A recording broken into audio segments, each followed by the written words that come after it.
Plus 1/x সমান 2 হয়, তাহলে এক্সের মাথায় দেখো একটা মান দেওয়া আছে আর একটা এক্স প্লাস 1/x এর মাথায় একটা মান দেওয়া আছে। এই মানটা যত বড় হবে তত সবার মনে প্রশ্ন জাগবে যে অঙ্কটা আমরা কীভাবে করব। কিন্তু এটা একটা সহজ নিয়ম আছে, সেটা আমি পরে বলছি। আগে অঙ্কটার সেটা আমরা এখানে যে মানটা দেওয়া আছে সেই মানটা আগে বের করব। এখানে কি আছে, এক্স প্লাস 1/x সমান 2।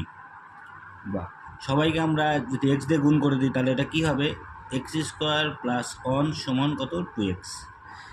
বা সব একদিকে নিয়ে আসো, এবার কি দাঁড়াবে, এটা x square minus 2x plus 1 সমান 0। বা এটা দেখো এ মাইনাস বি হোল স্কোয়ারের সূত্র, তাহলে এক্স মাইনাস 1 এর হোল স্কোয়ারের সূত্র সমান 0। অতএব এক্স মাইনাস 1 সমান 0 বা এক্স সমান কত, 1। এক্সের মান যেহেতু এখানে 1 বেরোলো, তাহলে এখানে আমরা যত বড়ই পাওয়ার থাকুক সেটা এক্সের মান 1, তাহলে এখানে 1 আর এখানে 1 যোগ করে কত হলো, 2 হলো রাইট অ্যান্সার।